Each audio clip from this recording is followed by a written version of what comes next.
What do you get when you cross a know-it-all newspaper columnist with an awkward, unsophisticated everyman? Yeah. Well, I'm just not sure about that right now.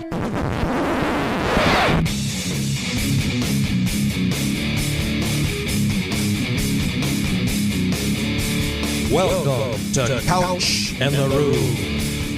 Welcome to Couch and the Rube, presented as always by Pure Options, precision crafted cannabis.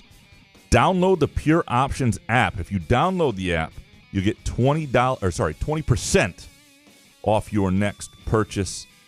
Otherwise, you could do like a $5 purchase and you want $20 off and get $15 back. It wouldn't make any sense. 20% off your next purchase when you download the Pure Options app. Sign up for Pure Perks loyalty programs. They'll tailor your Pure Options experience just for you. It's an awesome experience, and it's a great way to be engaged and have your Pure Options life be as you want it.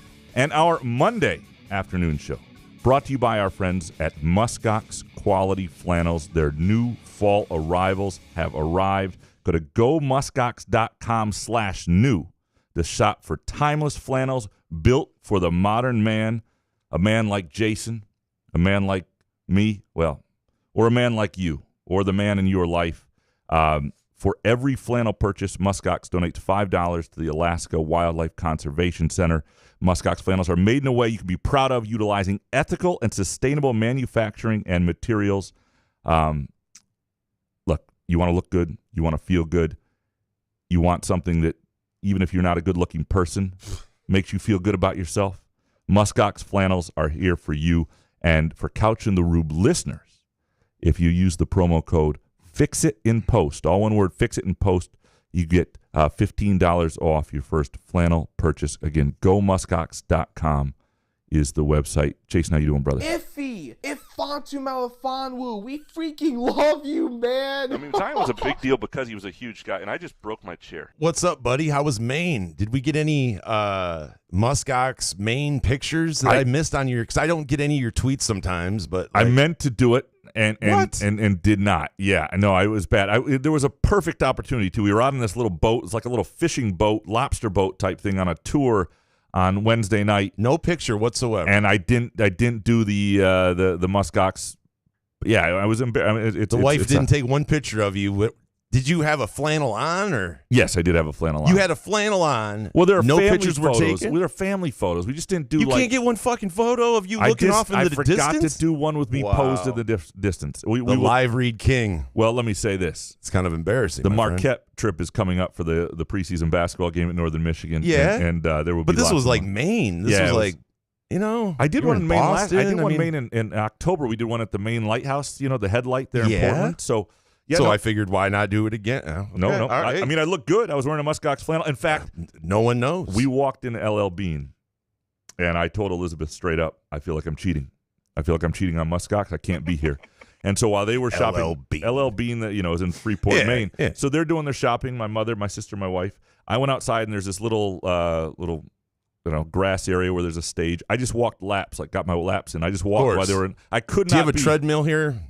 I could not be in LL Bean. And LL Bean. Yeah, I just couldn't do it. I couldn't do it to Muskox. Muskox is a superior product. Again, gomuskox.com. That's where you So you don't, let me get this straight. So you don't get a photo of you wearing a Muskox, come back to the show Monday, and then talk about going to fucking LL Bean. Well, no, is that what we're saying? I went in, felt guilty and dirty about it, and then you left because of that. Walked laps outside. Yeah. That's I like it. that. Yeah. That way you could say you were walking. You could. I love it. Good bit. Yeah. Anyway, it was. All right, I'm bummed out though. I'm sorry. Yeah, it was a good trip. And nearly wore a Muskox to my grandma's funeral. That would have been the new wave. You should have put one in the casket. Wait, she's already in she's done, right? She's burned. Yeah, she's burned. Not cremated. Wrong word. Put a flannel around. Fix that in post. The urn, maybe. But Muskox for the funeral attire. Would have been good.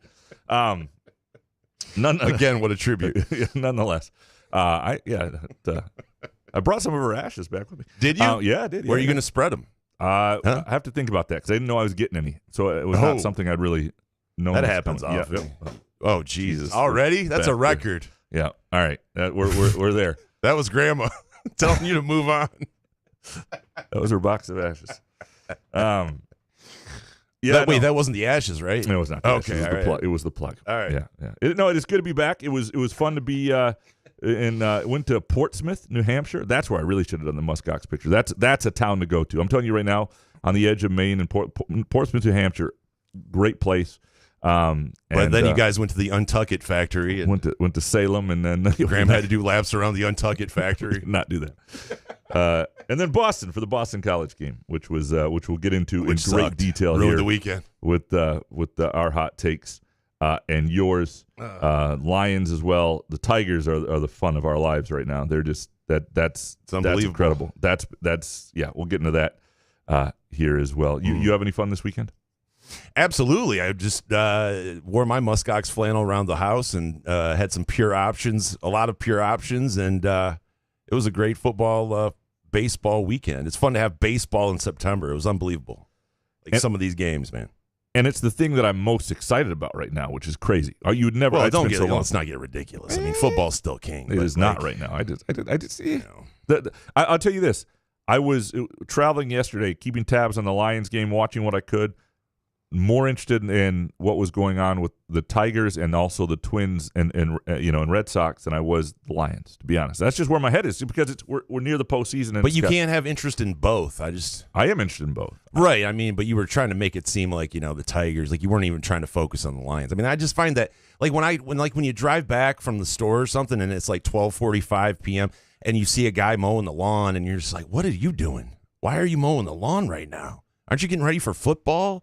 Aren't you getting ready to put a whole spread out there? And it was a 4:00 game. Maybe he was. I don't give a shit, man. There's 1:00 games. Anytime 3:30, you see someone doing. I don't care what time it is. I'm just like, come on, dude. When are you going to do it though? The Premier League starts at 7:30 in the morning. Fuck you with the soccer. Listen, okay. Those games yesterday. I'm sitting there. I looked at T and I go, this guy's going to try to tell me that soccer is more fun to watch than this shit. I'm telling you right now, the NFL is undefeated. Arsenal-Man City game was better than 90% of these. These quarterbacks are throwing for like 99 yards a game right now. There's nobody. I mean, what's the record this season? 240? I mean, the college or the NFL is ass. No, I'm kidding. The NFL could be ass for many other reasons, but for entertainment value, for your entertainment dollar, it's unbelievable. No, I give the NFL its props. I was on the treadmill last night, and I was watching more of the NFL game than I was the Mexican soccer. So it did win out last night. Might need a new treadmill soon. I mean, as much work as you're putting in here. You'd think I'd be lighter, in better shape, Brett Bielema if you didn't have a treadmill. She's sweaty face. Good God, Brett. We'll get to them. Yeah. All right. So, Nebraska. Do we want to just dig into our hot takes? No, let's just keep dancing around it, and we'll just go for a half hour. Yeah. Let's, You want to go first? No, go ahead, man. Let's go. Okay. I'm going to start with We're going with Michigan State. I know it. Let's go. That's fine. What in the name of Damon Dowdell and Caton Hauser and Andrew Maxwell are we doing here on social media, folks? What happened? I was stunned to see the anti-Aidan Chiles sentiment. And I understand there are a lot of reasonable people, and I understand there are emotional reactions to games. But, man, we are not built – like there are certain – Really? And I understand anything goes on Twitter these days. And certainly they're not – but I was stunned to see how many people had, A, thought maybe you go to Tommy Schuster. What? B, that long-term he may not be the answer. And sure, a year from now, if there are certain issues, maybe he's – never develops into the quarterback that people hope he does. But the evidence right now for a guy who's 4 starts into his career is pretty overwhelmingly positive, I think. I think given everything else you see with college quarterbacks, I don't know if you watched any other college football or NFL football. I mean, this guy's 4 starts into his career. Jared Goff's 119 starts, and he's ass half the time. This is a hard position to play.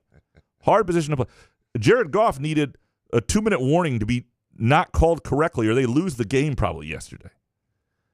Chris Myers would not let that go. Yeah, he had money on Arizona. He did. Jesus, man. You got a big game when you got Myers doing it. Holy shit, was that like the and Schlereth? Yeah, that's like the C.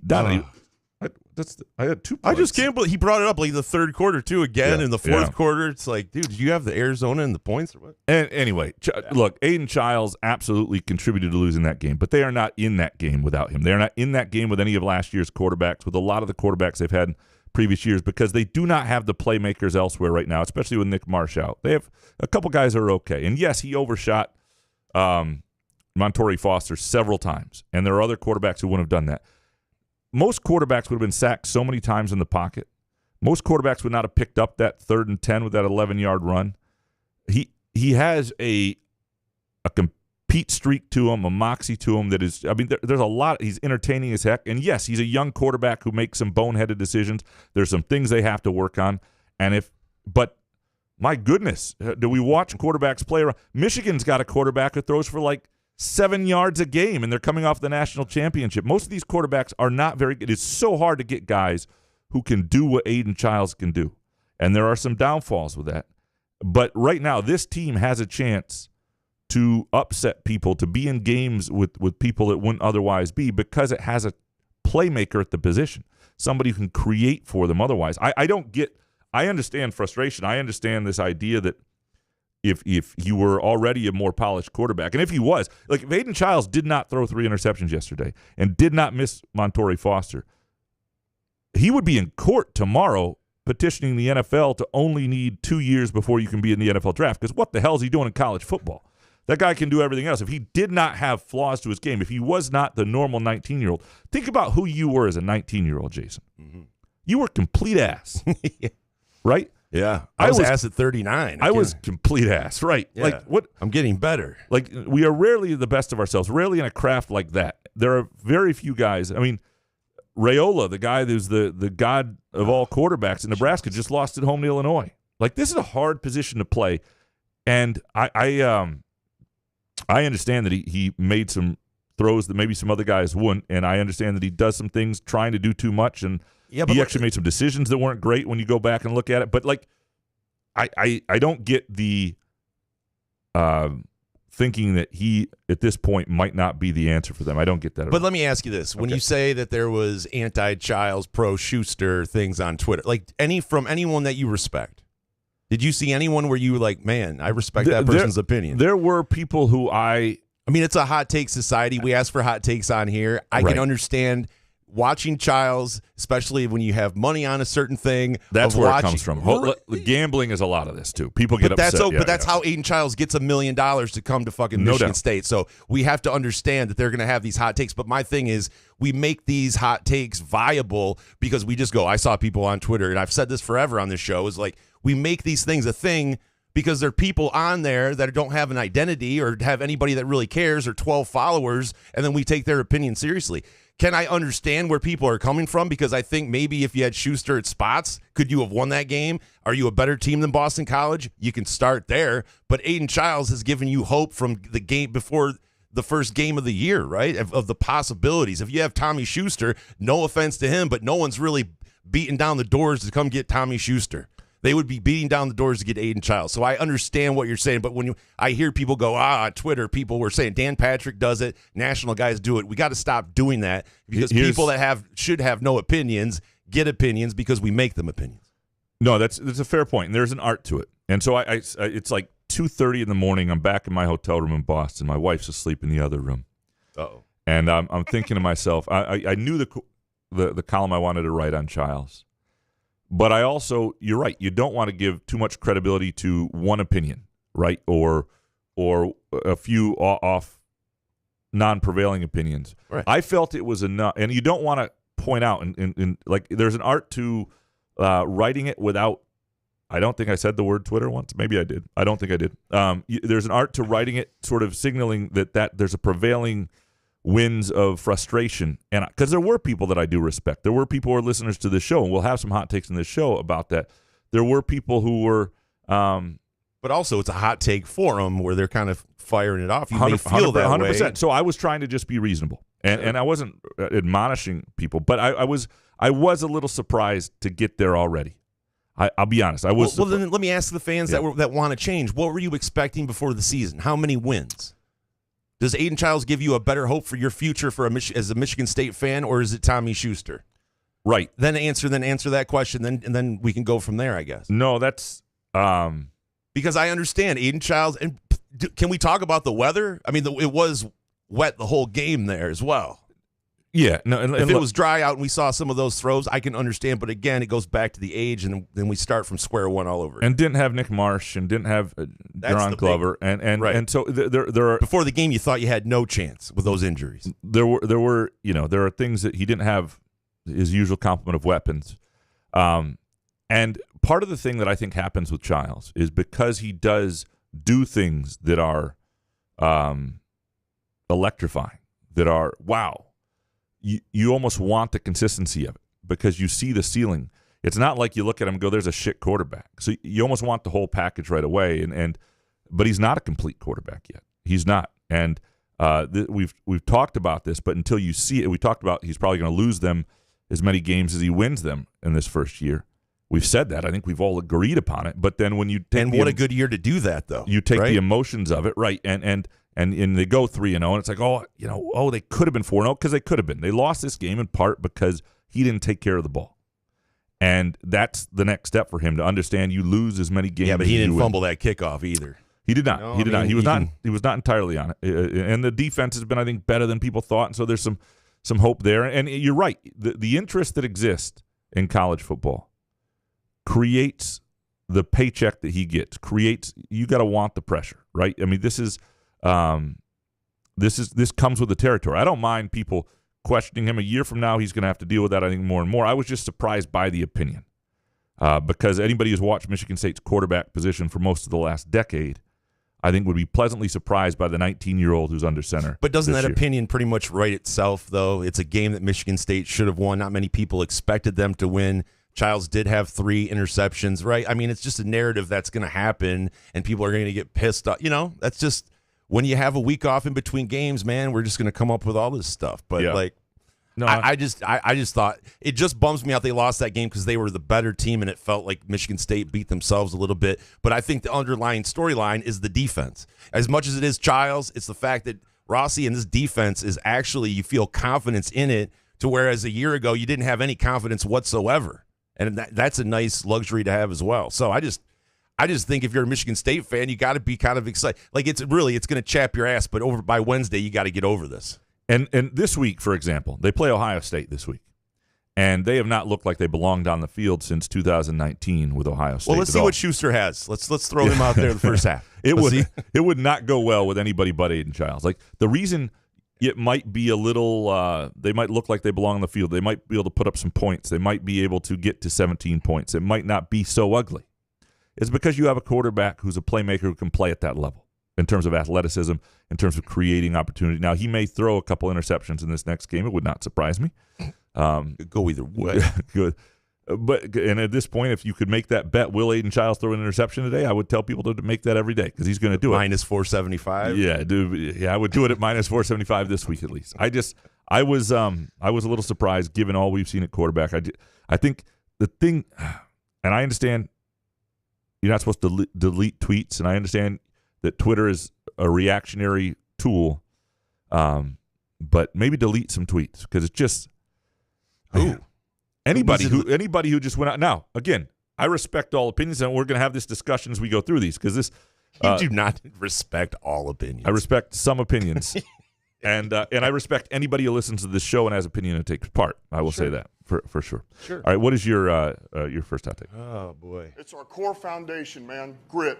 I tell you what, Graham. Actually, this is my second. Can we just do the games and then we each have a hot take? It's just I was listening to 97.1. I do after wins. Losses, that there's just no way I can listen to 97.1. And the common theme was saying a win is a win this morning. The guys this morning, I think Jansen and whatever the other guys. And they were just talking about a win is a win, and you people wanted us to win by 14. I'm like, yeah, because the Arizona Cardinals were terrible. Like talk about quarterback play. Kyler Murray, holy hell, is he that? He had all day to throw back there. And what scares me is maybe that was a strategy to beat Kyler Murray. But if you give a lot of quarterbacks, if you give a guy like Kirk Cousins that much time to throw, I'm scared what's going to happen. And watching what happened in the inside the division yesterday with the Packers and the Vikings. I mean, the Bears are still ass. We knew that, right? Eberflus, hot seat. But I thought it was a great win, but it felt kind of after the game, I'm like, man, we should have really just kicked this team's ass. And Goff, the throw in the fourth quarter to J-Mo on 3rd and 8. I mean, some of the throw. Listen, here's the problem, though. We can bitch about Goff all we want. We have no other choice. And I'm okay with that. Watching the quarterback play in the NFL yesterday, I'm looking at Goff, and yes, there's some throws, but we ran that ball up their ass, and that's how I like to win games. We don't need the interception was kind of suspect and like that, but I think that we're just going to waste our time and energy all season long, Graham, going like, fuck Goff, is he ass? He's our best chance to win a Super Bowl unless Matt Stafford gets traded back here. 100%. Right? So let's just not focus that. I thought the defense Arnold played unbelievable against Harrison yesterday, so it was good to look at the D like that. But other than that, I didn't get really mad at the game, but I really feel like we should have beat that team by 2 scores. And I feel like as a fan, you shouldn't feel afraid to say that. We're fucking back, baby. You should be beating teams like that by 14. I'm glad that we won it, but there was a time there with Murray's inaccuracies. I mean, I didn't really feel scared about losing that game yesterday, but we should have beat that team by 2 touchdowns. Yeah, this is where, and this is sort of along my hot take. This is where I think the loss to Tampa a week ago has watching them Tampa play against Denver yesterday shit. It just sucks. This is where there's a little bit of. I don't want to say positive because there's no real positive loss in the NFL like that. But one thing is the Lions aren't playing at full steam yet, I don't think. And a lot of NFL teams aren't. That's the narrative is the preseason, no one's playing, so we have to wait 4 games. But they don't look great. And I think one thing that's not going to happen because of that loss is the Lions will never be at a point where their record is better than they are, and so there's sort of this rest on your laurels sort of thing. Oh, look, they're 5-0, and they must be really good when they're not playing that great yet. And I think they have another gear in them.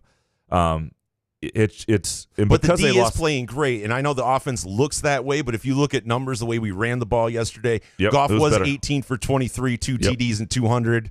Had that, like I said, it's a kind of mistake-free. We got Laporta back into the mix. He's just got to make sure he doesn't have Scott Mitchell moments. And by the way, Sam Laporta getting carted off and then back in the game. Yeah. Have we seen that before in today's NFL?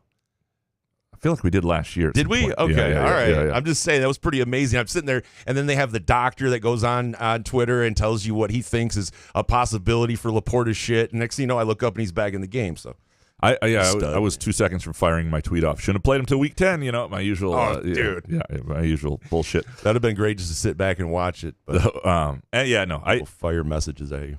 Look, they're 2-1. They're playing okay. They're in a tough. You look at the division now. I do think there's a chance that. I mean, this is the thing. We never know anything going in. Well, Minnesota is a really good football team at home. Well, yeah, but they're going to play half their games at home. It's not like college football where some of these clowns play 8 games at home, or play 2/3 of the games at home. But and everybody giving credit, J.J. McCarthy credit, a lot of writers and stuff when he was like, "Oh, this Darnold, he's a pretty good quarterback." He tweeted that out, and everybody's like, "That's maturity right there. That is just." I'm just like, that's why people hate these players. Is because guys like you guys tweet that shit out. Just amazing to see a guy like that. That's total class. All right, let's move on to the other. I'm assuming our other one is Tigers take. Is that where we're going? Yep. Buenos tardes. It is time for the Detroit Tigers Gambling Update with Gramanito Couch and Jason Nick. We need to talk to Doug about maybe a playoff one of these. Yeah, I'm glad I'm not betting against the Tigers anymore because it would be going poorly. We just that'd be weird if that was like your stance out. We're betting against the Tigers. It is.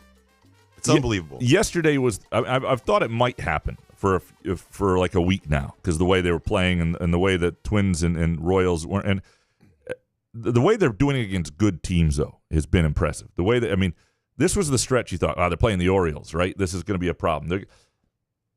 The Tigers right now are playing so well and with so much.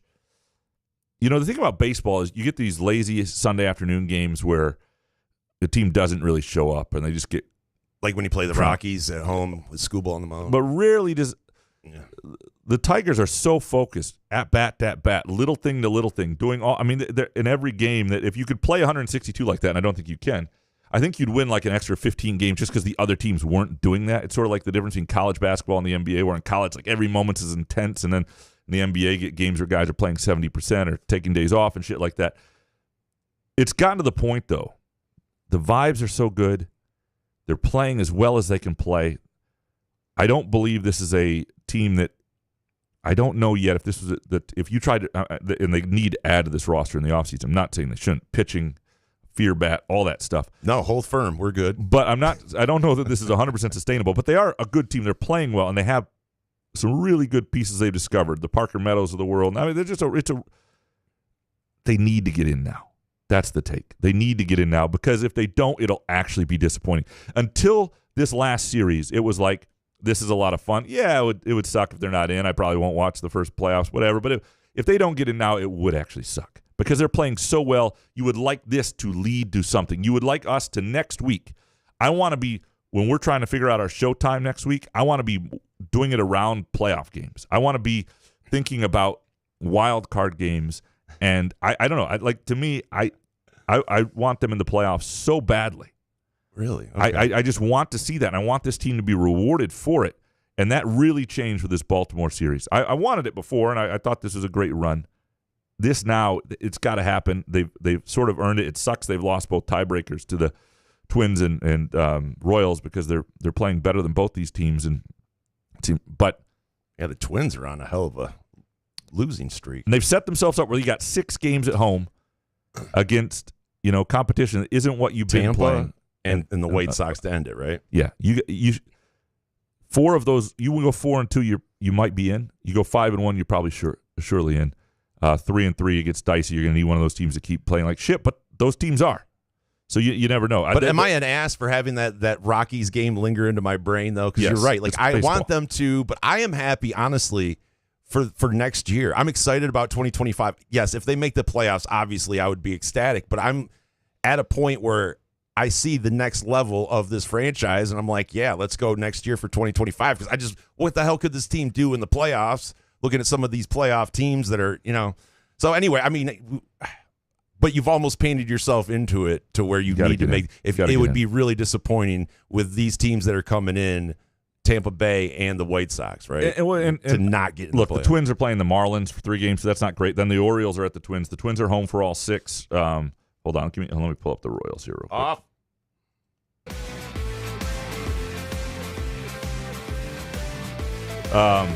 So the Royals are at the Nationals. They're on the road. Not a good team, which sucks. And then they're at C.J. Abrams out till 8 a.m. at the casino. But then they're at the Braves.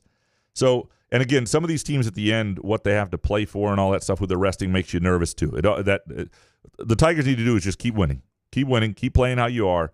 Nobody's expecting 6-0, but I think 4-2, given that you're now – the beauty of what just happened is by catching the Royals, you no longer have to be better than 2 teams – or, sorry, better than just one team the rest of the week. You just need one of the 2 teams to falter, and that really helps. They got to get in. It's just been too much of a run, too damn good, too damn special. And then you also want to see this team in the postseason. Remember, an 83 team – won a bullshit World Series against the Tigers in 2006. I'm still mad about that.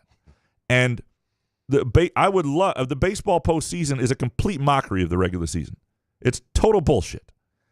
And I would love the Tigers to get in there. And would you bet against the Tigers right now in a 3-game series against anybody? No, I won't either. No. And so I would just love to see what happens. And even if they don't go to have a home game at Comerica Park, to have a postseason game for this particular group to get in the postseason, and already the pressure it puts on ownership management, like it's go time.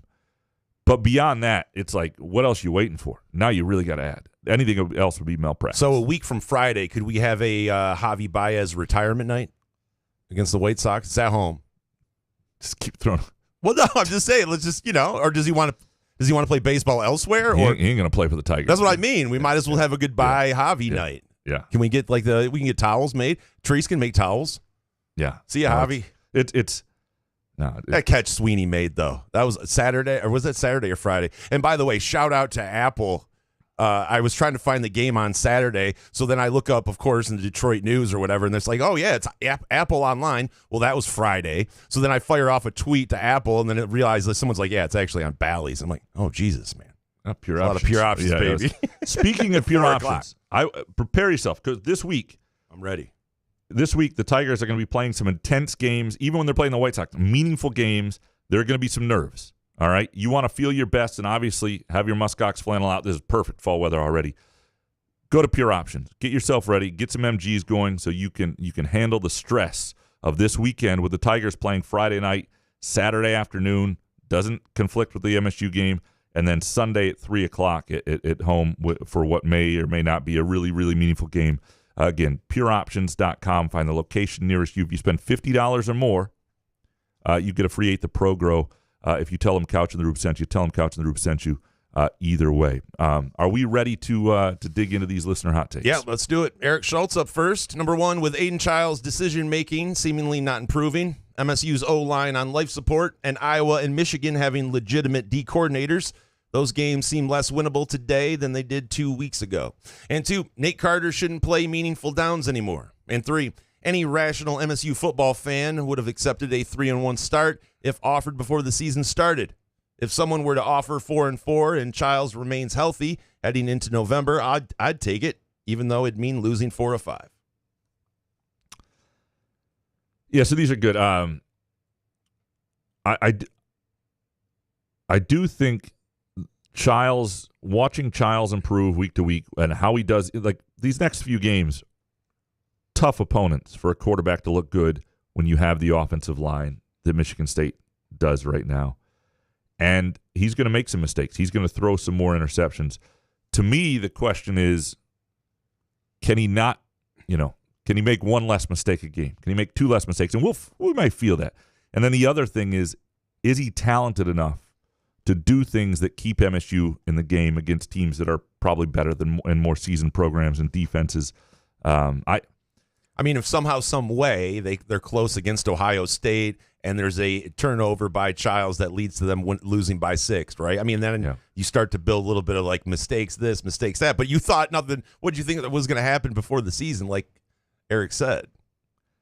I don't. And the other thing is, if it winds up being 4 of 4, if Michigan State, let me say this: I think most Michigan State fans would take 4-4 heading into November if they beat Michigan or Iowa, especially if they beat Michigan.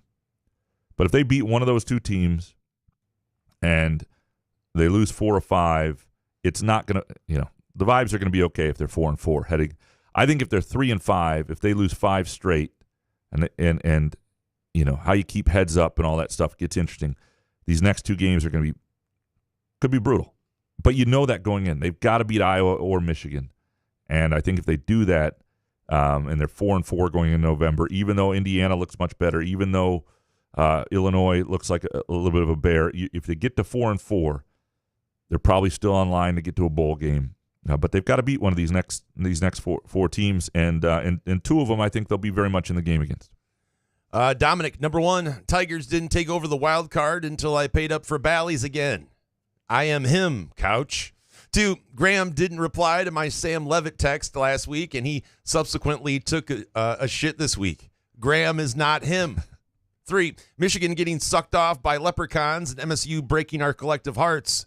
The sports gods continue to treat the fan base like a man of a certain persuasion standing next to Graham at the top of a staircase in the early 2000s, Chicago. #RIP. It's a tragedy. It was Kalamazoo, and it was I didn't do it, and it was 2000, like 13 or 15. Convincing. Yeah, it was around then, and I didn't do it. Officer. 3, Michigan getting blah, blah, blah. Bonus take, Chiles was carving up that BC defense on the final drive. That was the first interception that really hurt. Kid is going to be special, though. An extra bonus take. Okay, seriously, Elon needs to stop. My feed is entirely far-right bloggers, and there isn't a roast umber or blood toilet to be found. You got to stay away from the For You and into your followers on your Peacock. I hate when all of a sudden, because I'm like, wait, what? Then you scroll and you're like, oh, for you. And I'm like, wait, for me? These are for me. We spent a decade building this as a platform we all use and like, and then if we weren't stuck with it, if anybody else was able to create anything close to it, and they haven't. Well, what happened to the other one that was kind of like Threads? Threads. Yeah, I like that. They screwed Threads up. Threads is no good. I was ready. I mean, it's no good. It doesn't offer discourse. It doesn't functionally work the same way. It's just not good. I was ready too. It's amazing that we haven't. I mean, you would think we do. First of all, it is good to have Dominic back. This show is better. Yeah. With Dominic with Dominic's hot takes, for sure. It is good to. And why is it you're not responding to his text messages? I must have missed it. I don't know when he sent it. I'm sorry, Dominic. I don't know. I don't know what happened. Dave Lakin next. With a very depleted roster, the most glaring weaknesses on the MSU football team right now is the quarterback decision-making. We need to ride the Chiles train, but hopefully Coach Smith helps him to understand soon that it's a passenger train before the passengers start getting off. And bonus, it would be a good bet that if Tiger management had benched Baez before he got injured, the Tigers would have won a couple more games. If the Tigers don't make the playoffs because of their indecision on Baez, who is to blame? Ilitch or Scott Harris or both? You chalk it up to the game, man. I think that's it. You know, like I do. What? You chalk Baez up to the game? Well, I mean, they paid a lot for him, and It's Ilitch. Right. There's no way Scott Harris, if you're a baseball brain like he has, there's no way you watch Baez and go, let's try to figure this out. No way. Well, they didn't really have a viable alternative until they traded for Trey Sweeney. But they got Sweeney's been a viable alternative. And so, again, yeah, Baez is awful. He's putting up historically bad numbers. Here would be the counter. Here'd be the counter. That, yes, they would have been, if they had 2 or 3 more wins, it would make a huge difference right now. And there's no doubt that wins over replacement, Baez is like worst in the history of the freaking world. He has to be. Like, if Baez has been out, they probably have 2 or 3 more wins of the games he played in. However, this entire run, the vibes that are happening, the way they're playing, it happened in a moment. Some of these guys came up for the minor leagues. Some got more prominent roles, and it all sort of came together because it happened together. And I don't know if this run is happening now, if they were playing just a little bit better early in the season. Maybe I'm totally bullshitting myself. I'm just not going to sound like Javi Baez's manager, agent. We've got a connection with Javi. Yeah, no, that's yeah. You should actually thank Javi Baez.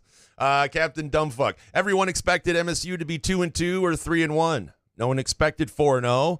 We are still ahead of schedule. If you jump off the Jonathan Smith or Aidan Chiles train because of one loss, shame on you. And bonus, traffic shouldn't exist when so many people still work from home. Well, I think more people are back working than you think. Around here? Yeah, even around here. But yeah, most state places, workers are back. Most places you got to be back 3 days a week these days. There's a lot. I mean, there are more home workers than forever, remote workers than there have ever been. But there still should be less traffic. That's right. Fair. All the time. Greeny Green, number 1, MSU football would be 1-3 with any of last season's quarterbacks. And 2, Chiles will be in the Heisman running before he makes the leap to the NFL. I mean, that's what you're hoping for if you're Michigan State, that he develops into a star quarterback because he obviously has the upside abilities, and that you get a lot out of him. Because to be in the Heisman running, you've got to be a quarterback of a winning team that's like a playoff team. You're not going to be in the Heisman running if you're not in the playoffs. So if that happens, even if it's next year, that means MSU's like a playoff type team. You're really getting the most out of Chiles. That is, I think, what people would hope. Jebediah, MSU wins by double digits if Nick Marsh plays in that game. It's clear Aidan Chiles is way more in sync with him on those deep routes than he is Montori Foster. So I'd imagine at least 2 of those overthrows would have ended in scores with Marsh. And bonus, this Lions O-line looks old. We're all getting old. I ran for almost, 200-some yards? I mean, it's supposed to be the best O-line in football. And a lot of guys are hurt. Like, I was watching Atlanta last night, and this is to the injuries. Happened to everybody. People love. Yeah. But Atlanta lost like 2 offensive linemen on 2 series, and it changed the game against the Chiefs. Like, all of a sudden, they could not protect at all. They couldn't run certain plays. The zone blocking stuff wasn't working.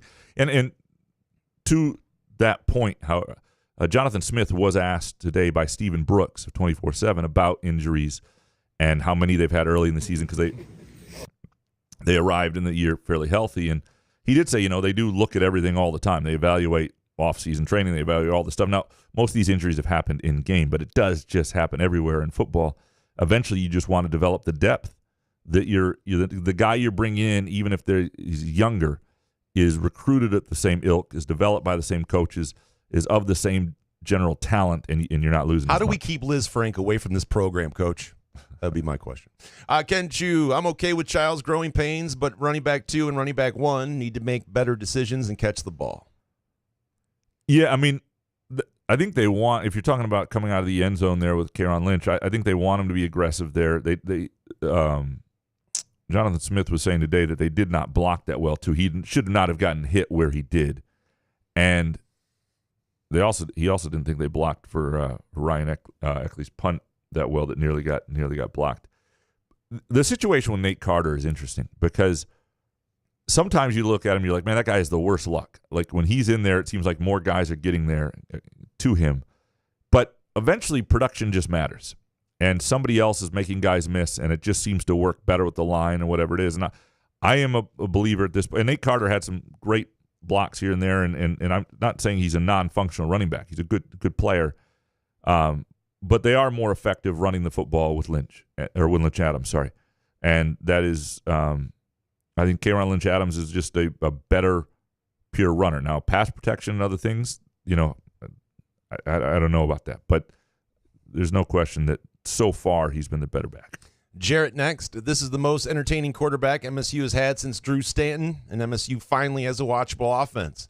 More fun than whatever Iowa and Michigan are doing. And bonus, Chiles has at least 4 more 300 yards of total offensive games this year. It is entertaining because Chiles is an entertaining quarterback. He's a heart-stopping quarterback. And you don't trust that the next play is going to wind up in the hands of your own teammate a little bit right now. But yeah, no, it's just so much better. But it would be nice, eventually to not have to worry about every pass. 100%. Yeah. Craig Molden, hot take: Jared Goff is not good enough for us to win the Super Bowl. He will be the reason we don't win it all. Same with Chiles. We could have won at Boston College if he could have just had a little composure. And hot take: Aidan Chiles won't end his MSU career being in the top 5 greatest quarterbacks in school history. So are we to blame for this show, like having these hot takes? Like, does Craig really, or is Craig just trying to, well, trying to do the show? It's a hot take. I know, but people get angry at some of these. So no one should get angry at our, like. Well, if you want to go top 5 quarterbacks in MSU history, you're talking Connor Cook, Kirk Cousins, Smokers in that group at his best. For off the field stuff. So you're at a certain point, you go back to the 70s, and there's just not that many. There's just not that many. So to not be in the top 5. Tony Banks. Not be in the top 5. And Banks was really inconsistent, but had a big arm, and maybe that's the comparison. Dan Enos. I think Banks would be the guy that – Banks is the low end for Chiles in terms of MSU production. He's got more. He's a better mover and all that stuff. But again, these are hot takes, and we ask for them. Wesley Gallons, Jonathan Smith is D'Antonio 2.0. Never too high, never too low. Doesn't say much to make headlines, yet says all the right things. Yeah, I do like his temperament. I love a good Jonathan Smith halftime interview. Yeah, what do they like? They're just, he just tells you he's nice about it. He tells you straight and frank to the point, and not too high, not too low, and it's just like, I don't know. It's just kind of refreshing, I guess. Yeah, and D'Antonio would. I mean, there are differences. D'Antonio would snap in press conferences. He was a surly dude sometimes. Even when they were winning a ton. Some time. Let me get to know you guys a little bit. Where I think there's some interesting components of this is, I wasn't around for early D'Antonio years, but the 3-9 D'Antonio year in 2016, after they'd been really good. So again, like Jonathan Smith in year 1. Not a ton of overall pressure. Nobody's judging your overall ability to run a program or anything based on one rough season when they just had the run they had with D'Antonio in that year. D'Antonio was better than he ever was that year in terms of just being conversational, not being combative, sort of admitting the flaws and explaining things. He was really good, and Jonathan Smith's been really good in that, and he just doesn't treat everything like it's a hot take. Like Jonathan Smith would suck on this show, right?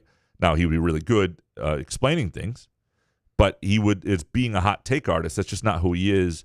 And it's impossible to suck on this show. What do you mean? I've been doing it for like 6 years. That's what I mean. He can't just. There's no way he would be the worst thing ever to happen. No, I would be. Yeah, it would be worse.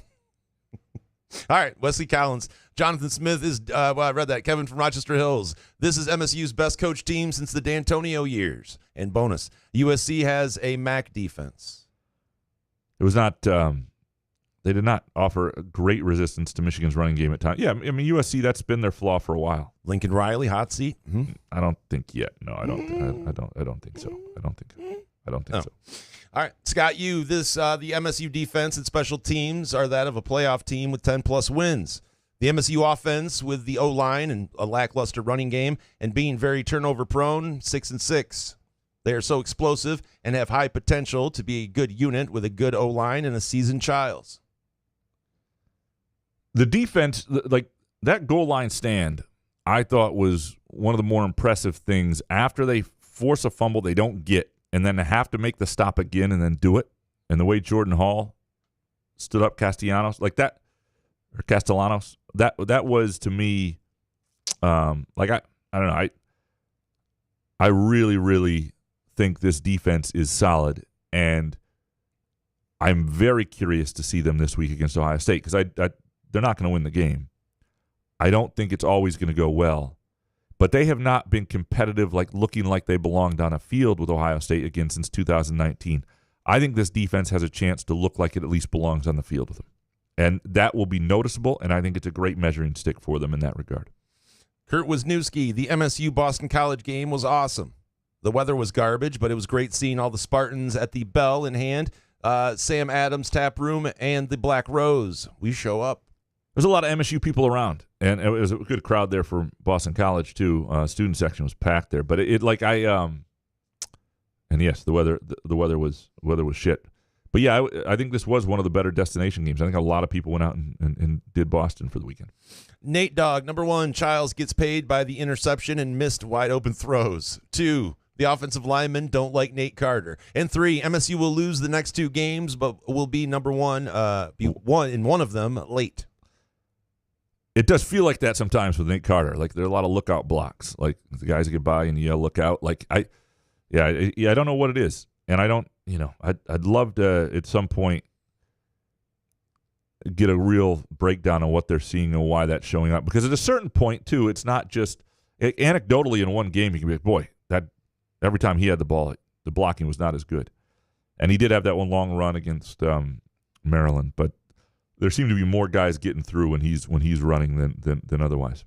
Spartan 18770 next. With MSU being the first true test of the year, Aidan Chiles having a chip on his shoulder from last week, MSU will upset Ohio State and send the student section rushing onto the field in a game for the ages. And bonus, watching Chris Bogle and Chris Brantley's play this season, Scotty Hazelton should immediately be arrested and sent to Gitmo.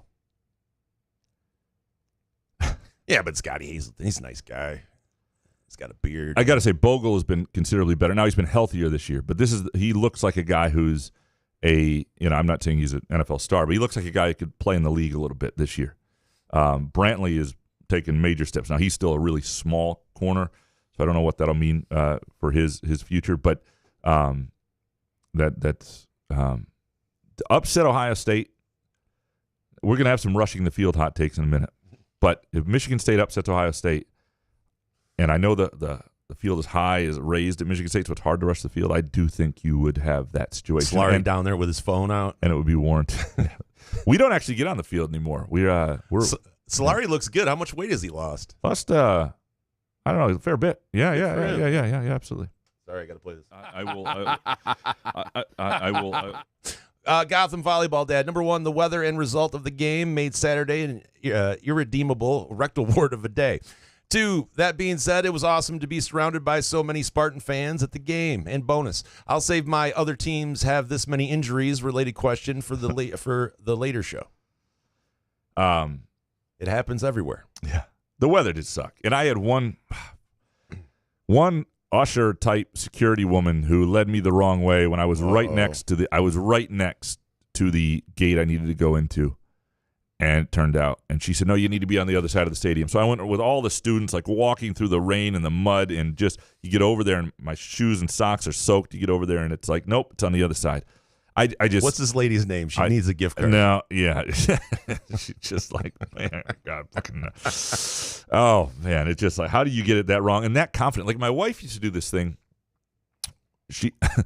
My wife knows where nothing is. Like, even in our neighborhood, she gets lost. And when she was in college at Michigan State, apparently this would routinely happen. People would ask her, like, where's Munn Ice Arena? She's a student. Somebody pulls up, you're on campus. And she had no idea, but she didn't want to sound stupid, so she just made up directions. Those people are still driving around today looking for Mud Ice Arena. Like, Hey, remember that lady sent us over to fucking 2 rights and a left? Where the hell am I? This is Wharton Center. This isn't Mud Ice Arena. I don't know what that is. Anyway, that was a story almost worth telling, but not worth telling. Presented by our friends at Midtown Brewing Company in downtown Lansing, an awesome place on a cozy fall day in a muskox flannel. Wouldn't you been better off just going, I don't know, I'm a girl? She would You know not, what I mean? She would not I have done understand, that. but it's better than just coming up with fake directions. I mean, what they come back around and Yeah, it wasn't. I would, you know, again, when you're 19 years old, you're ass. This is why Aidan Chiles is sometimes ass. This is why you were ass. My wife was ass. We're all ass at 19. All right, Craig Robinson. Boston is a great city, but the college fan base outside of student and alums is non-existent. BC is the big attraction, but logistics getting to and from the school are tough. And as good as UConn basketball is, New Englanders tend to associate that state with New York. Odd college fan dynamic. Yeah, it is. It's different up there. We were on. I would mention we were on this boat, taking a little ride out in the near Saco, the Saco River, out in the ocean in Saco Bay on Wednesday night, and you know the guy there, sports fan, but they don't care about college sports in that area. They just don't. I mean, Gorham volleyball dad, who is, he lives up there too. I mean, he knows it's just a different cultural dynamic, and you're raised in it, and it's just not part of your daily routine. It's like big cities and pro sports often. A lot of my friend Scott Powers grew up in Chicago, just never cared that much about college sports. It's just you don't in a lot of big cities. It's different. Weird. Jack Hakala. Yes, it hurt to lose that game, but I think it was a promising loss where we learned a lot about the Spartans. And Big Take, no matter the reason, it was absolutely pathetic to storm the field after the game. Hate me all you want. Yeah. I agree, Jack. It was kind of odd. But, that's where Boston College program is, I guess. Yeah, they don't really know how to do college sports in certain ways up there. These students get up there and they're kind of on their own in an island in New England, and it's like, so if you don't know, then you just go, all right, if we win, we storm the field, right? You're out there in the rain, you've been drinking, it's night, you beat a Big Ten school, it's the last second. Why not? Okay. But I get it, yeah. MCV, when Aidan Chiles said take the over, he was talking about turnovers and penalties. Bonus. Storming the field after beating MSU is like flexing on a Make-A-Wish kid after knocking him off his wheelchair. Why would you celebrate? Is this Jordan's? I think this might be Jordan's burner. He's got a few, I guess. Yeah. Oh, that it? Okay. That it. Nate Hamilton, Saturday night's loss will cost MSU a bowl game. Illinois and Indiana are looking much better than expected. Those are going to be fights. Early November are going to be there's an argument that Illinois and Indiana, and we'll find out about Illinois this week. By the way, they're like 17.5-point dogs at Penn State. I'm a little tempted to jump on Illinois there. That's they've Trust Bielema, huh? They've been good. Indiana, good coached, well-coached team. Signetti. There is a very real situation where Michigan State is 4-6 going into the last two games, and I think they'll beat Purdue at home, but then also need to beat Rutgers to get into a bowl game. I think I like Penn State. Bill McLeod, Chiles is the guy. The defense has been stellar, and the injuries are ass. Now it's time to run the gauntlet and pull up an upset or two. Yeah, the gauntlet would be something. I just, I do think this team has an upset in it. Like, I don't think they go 0 for the next 4. And winning at home against Iowa, and I don't know what the Vegas line will be, but I think Iowa will be favored. But why do you think that, right? Because Jonathan Smith, the defense, and Chiles. You have 3 things. Correct. And if Marsh is back, I think they got enough on offense. They got enough playmakers. Velling is a really nice tight end. That doesn't sound well when you say that, but yeah. And you're right. Chiles gives them an upside, and he will frustrate you at some point, but he is also going to give you a chance in a lot of games, and he seems to understand when and how to use his legs. I think he did that better in this last game.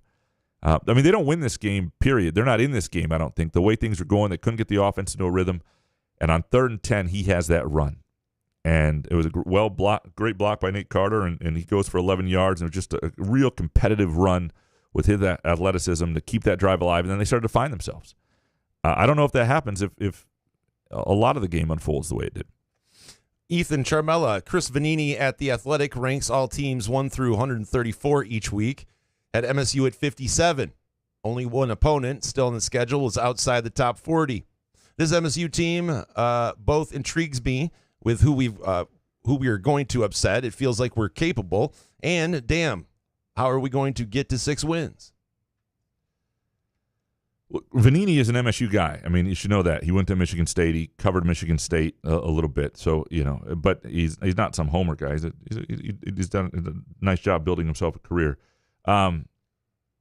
It's going to be a tough run. I think MSU is higher than 57. I think the defense has shown us that this team is better than that. I think this is about a top 40 team. But, yeah, there are going to be a million toss-ups. And just like the Vikings in the Central Division, which nobody thought was potentially all that good, like Indiana looks like they're up for the fight. Illinois looks like they're up for the fight. Michigan maybe a little less so, but still obviously a capable team. Like, this is going to be game to game, but I think Michigan State's up for the fight. I think we've seen that. Michigan State is 3-1, and it's not like they've been blown out. They've gone on the road in 2 difficult places. You think about Ohio State, for example. One of the things that's both concerning and not for Michigan State is Ohio State hasn't been challenged at all. They haven't played anybody. And now Michigan State, who has, so that benefits Michigan State probably to some degree. The flip side of that is Ohio State might have been licking their chops to prove themselves this week. I think Michigan State's more in that 35 to 45 range. And again, this isn't comparing bit by bit, but I think there are a lot of teams around there, and that Michigan State has more ability to upset somebody than a lot of other teams. Gavin Haas next. Ann Arbor's pretty awesome. Spent my day there on Saturday as I went to the USC versus Michigan game with a friend. The city and environment was great. The Michigan student section was really fun. The game, outside of Alex Orgy, was good. Not a bad way to spend the Western Michigan bye weekend. Gavin, he used to be pure Michigan State. Now he's just, If you're being kidnapped, make sure you message Graham. Yeah, blink twice. If what's going on here? Yeah, Ann Arbor is a good town. There are lots of things that are great about it. Legal mushrooms. Yeah. Alex Orgy, it's going to be interesting to see. Yeah, it's going to be interesting to see that quarterback situation. There's going to be a game where things go really wrong for Michigan because of that position. And again, it's a hard position to play. And maybe that should have been one of your hot takes. You mean you can't throw for 30 yards a game? Yeah. Against USC, you can. Tyler, number 1, it's a wonder the Lions didn't score 40 points at Arizona. 2, the Tigers clinch the next 5 games so Skubal can rest up instead of pitching in the White Sox finale. And 3, the Lions will light up Seattle next Monday night. Seattle's a little banged up. That'll be, and we'll have to figure out our show schedule because of that Monday night game.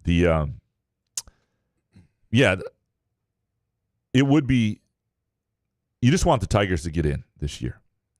It would be ideal if you can play Skubal, you can start him instead of in the finale against the White Sox if all of a sudden you're playing him in a wild card. That would be ideal.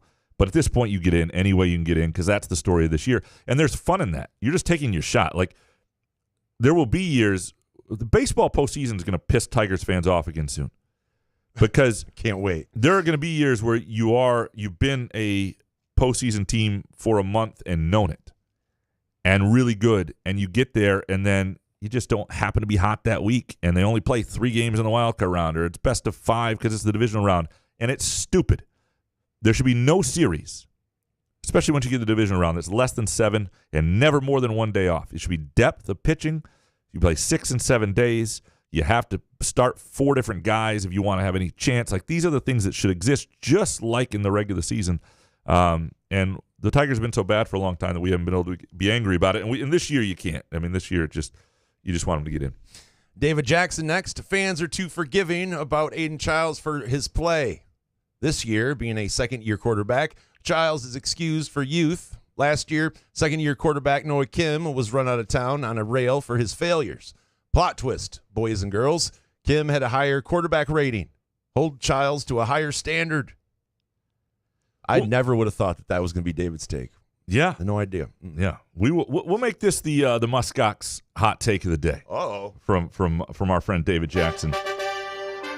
Yeah. Anytime you have Noah Kim hot take, you're talking about something that is strong on its own, living in a condition no one else is able to do, just like a Muskox. It absolutely worthy of the crown. And a reminder, Muskox new fall flannels have arrived. I've got one that actually I haven't checked the mail yet since we got. It's probably back. If it's not back, I'll be annoyed. What? Well, Not at Muskox. Oh. But I'll be annoyed with the mail. Like, I never trust the mail when we're away. Not Muskox. Okay. Yeah. Your flannels will arrive from Muskox. We should fix that in post. 100%. I probably made from 100% cotton, double brush for softness, and twice as thick as your average flannel. For every flannel purchase, Muskox donates $5 to the Alaska Wildlife Conservation Center. And for our Muskox hot take of the week, an additional $5 to the Alaska Wildlife and Conservation Center in David Jackson's name. Look good, feel good. They also sell hats and tees, perfect for men who take life head on with confidence and strength, unlike us. Like David. Like David. That's right. Again, go muskox.com/new for their newest offerings and fix it in post, like I will at the beginning of this this live read, for $15 off your flannel purchase. Mike, To his point, though, yeah, look, ratings, QB ratings and all that shit, whatever. Noah, they would not have won that game with Noah Kim at quarterback. They just wouldn't have. And I understand, but they're not too forgiving. If you looked at the fan base, it's a real mix, and there are people just understand it. But you're 4 starts into a career. I think overall you want him to develop into a place where he's a really let's put it this way: the senior year of Drew Stanton, who's now thought of as a really good quarterback in Michigan State history, was crap. But that was his senior year. Aidan Chiles right now is better than Drew Stanton was as a senior. I'll put that out there. All right. Mike Anderson, uneasy all night. ACC telecast made 10 times worse. Worthless commentators, sketchy cam work, and incessant band and stadium music ruined the watch experience. 100% respect for Wells' story, though, but didn't need 4 redundant check-ins with mom. Sparty should have won. Big Ten Network TV beats the ACC. I've seen 10 plus his ass. I've seen a lot of complaints about the ACC broadcast, and when I watched this back through, I did not have to. I did not listen to it, so I don't know how bad it was. And it's. But a lot of those networks like that are ass. I mean, there's a lot of ass out there. A lot of ass. Speaking of, all right, Ryan Schultz next. Number 1, Nate Carter's drop touchdown and Lynch Adams' boneheaded return and fumble were more significant mistakes than anything Chiles did. And 2, the real loser Saturday night was the ACC network. Yeah, you get a big audience, and all of a sudden everybody's like, I don't know about this. Nate Carter's drop TD was, it was not it was not like a what's his nuts from the Eagles? Who's the starting running back? Brian Westbrook. Fuck you. It's hold on. Deuce Staley. He's the one that can't pronounce chrysanthemum or spell chrysanthemum. And that, you remember that? I am the passenger. Saquon Barkley. Jesus, that was brutal. Brutal. How many people just? Anyway, it wasn't that easy, but he should have made the catch. And Nate Carter has proven at this point that he's not the greatest receiver. It was raining out. It was. Bo McJunkins. I was originally pissed that we were down 4 out of the 5 top receivers, both guards and top safety. But then I remembered Graham told me every school is missing 30 starters, and I felt better. Bonus. I can't wait for the Michigan Beats deep dive on Sharon Moore's contract like they did for Mel Tucker. Don't take any phone calls, Sharon. Yeah. Well, at some point, maybe it'll. I'm not here to police the Michigan Beat, but yeah, I would hope they'd cover it correctly. I wish you would police them. It'd be fun. Dino Spumoni, Indiana beats Michigan and MSU. It's possible. They've made a great coaching hire. It's now their roster still has holes, and we'll see. Like Indiana thumped UCLA, who's not very good, and that's been sort of the game where the team they played last week was the Charlotte team is awful.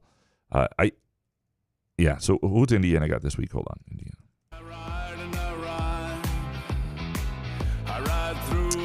All right, so this would be a good test. We've seen Maryland. Maryland's a competent football team, right? They're not great, but they're competent. Maryland's at Indiana. You want a good test? You have a really good feeling after noon this week when Indiana hosts Maryland exactly what Indiana is. Skylar Verdon, the split screen in football where a commercial is shown on one side and the game stays on the other should be used for every timeout that is called. Cutting to commercial after a team calls a timeout completely ruins the game for me. The split screen keeps me engaged better during timeouts. There is an argument for this. You almost if they were to do more split screens with the commercials, though, you almost need to do commercials differently. If you're not going to have the people's full, but there's a point. They should do research on this, and maybe they have. But you're less likely to leave the room and watch the commercial if they're there. And so you're right on that. Like, I think, I don't know if it's boomer culture or if it's just scared to do something else, or maybe there's research on this, but I think the way we do advertising and commercials in college football is complete ass, and they should be a little more inventive. And maybe is it because I'm blind that, like, when they push it back, like, I can't see the game. I'd rather just take the commercial. I'll go you're out to opposite. the kitchen and stuff. Okay. Kinda, I guess. But then you don't see the commercial. I know. I'm just saying when it gets pushed back, I kind of see myself squinting, but like, Okay. maybe I need a bigger TV. Yeah. Nate Rhodes, number 1, Tommy Schuster needs to get the start for MSU until Chiles learns how to be more accurate. 2, the Lions need to not let up on offense and just play the game and run up the score if need be, so we don't settle. And 3, Tigers to the playoffs. I sprinkled on them, taking the last spot, so now they must. Schuster does not need to start for MSU. I mean, I think he's a fine backup, and I think there are games they could be competitive in. Not this week, though. I do not think they could be competitive. They just don't have enough talent around it. We've seen Michigan State right now, and Marsh being back would help if that's the case. But I don't think that I do not think they have enough talent to be on the field without somebody who's a dynamic playmaker at that position right now. Yeah.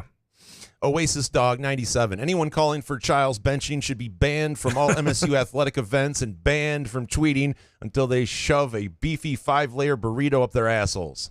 I have less patience for these idiots than I do Michigan fans. Well, there you have it.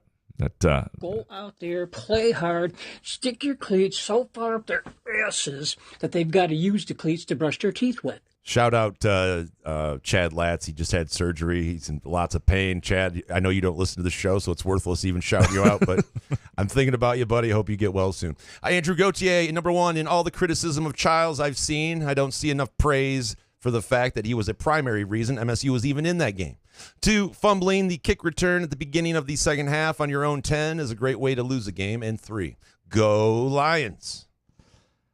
Yeah, I mean, Jared Goff.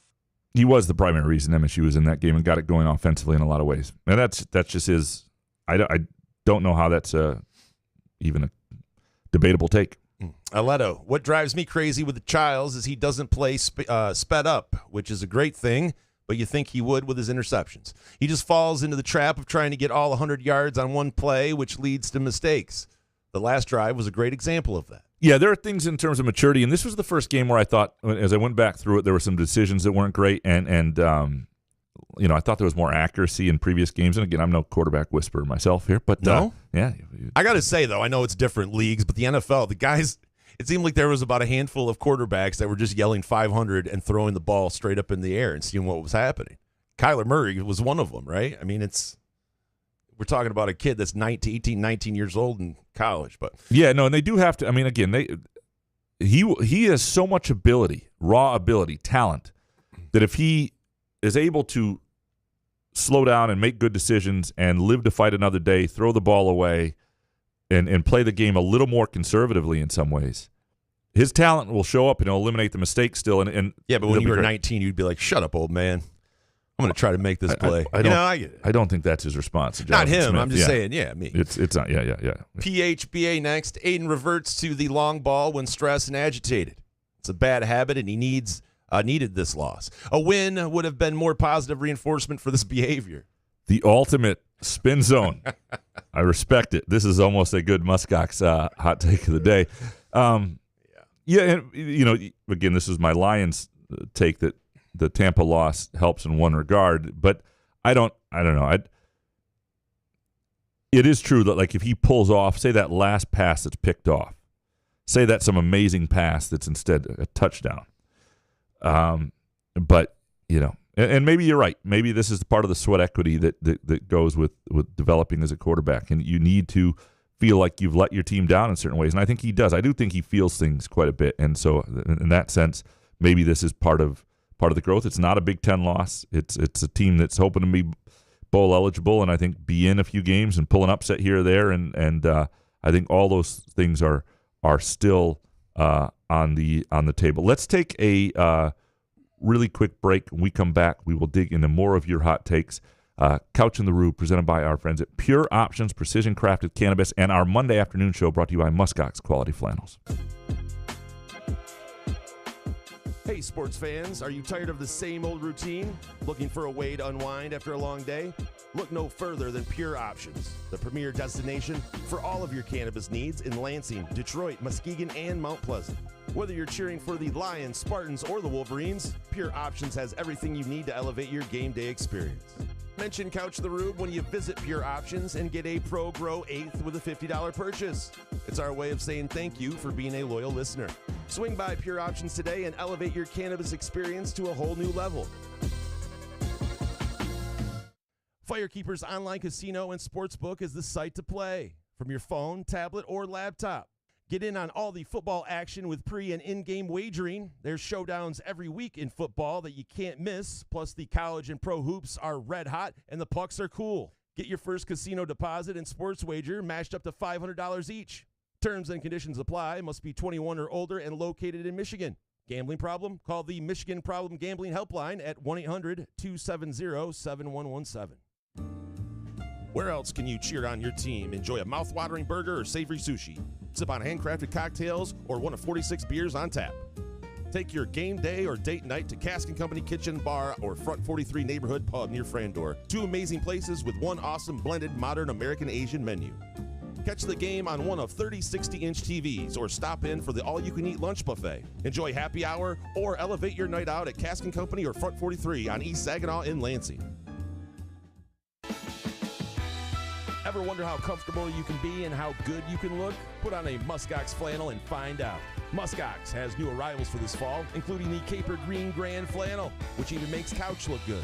Muskox is a Detroit-based flannel company that creates soft and durable flannels made to last a lifetime. They become a great partner with Couch in the Rube, not just because they make us look good and feel good, but because they're good people too, and a socially conscious company. For every $100 purchase, $10 is donated to the Alaska Wildlife Conservation. Muskox flannels are designed with 100% cotton that is ethically sourced and double brushed for softness. Feel the quality and comfort of a Muskox flannel by ordering at gomuskox.com, where Couch in the Rube listeners can enjoy $15 off their flannel purchase with the promo code HOFF. Find Couch in the Rube podcasts on Spreaker, iTunes, iHeartRadio, Spotify, YouTube, Facebook, Google Podcasts, CastBox, and the Rube's favorite podcast addict.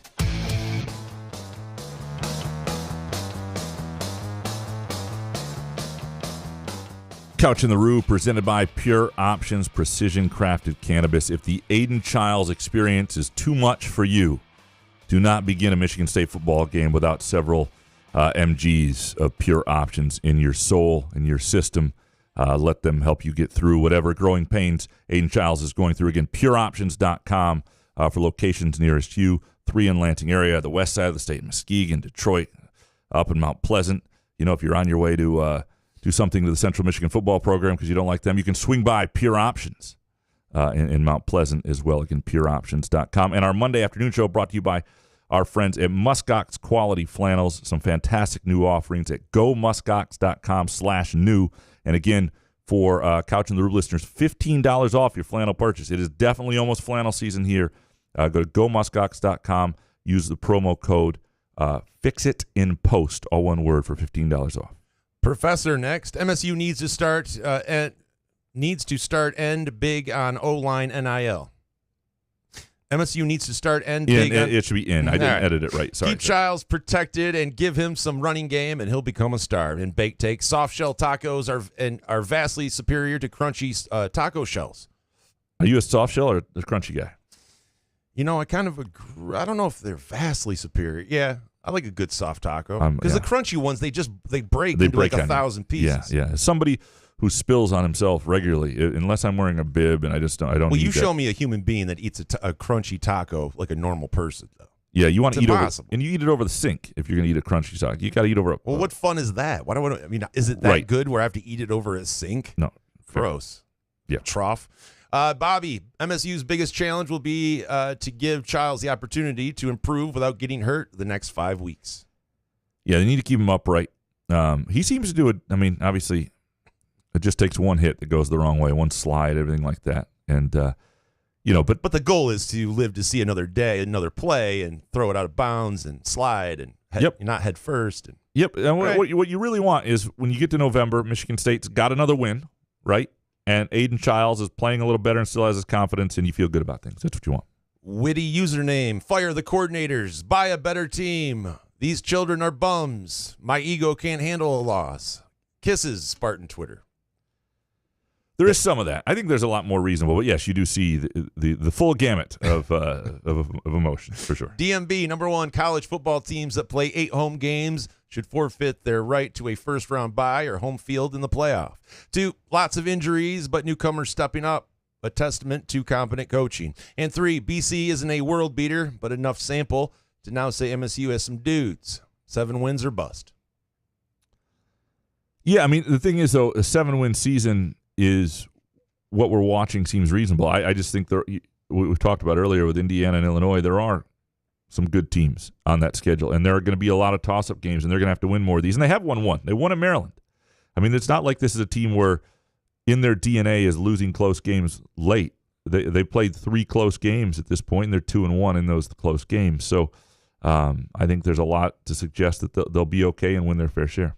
And I'm with you on number one. The 8 home games is not only first-round bye or home field. I don't think 8 home games should be allowed in college. I just don't think it should be allowed in college football. It's not. We were talking about the Vikings being really good at home earlier. Can you imagine if they played 10 or 11 home games and somebody else played 6? I mean, it's just complete ass. Rich Kane next. Watching the emotions at the end of the Apple Cup and the backyard brawl got me wondering if the folks running college football understand one fucking thing about the sport. Rivalries are the heart and soul of it. It's a damn disgrace that we no longer get MSU versus Notre Dame annually. And same for Oklahoma, Nebraska, Pitt, and Penn State, and quite a few others. The transfer portal, or players getting paid, is not going to ruin college football.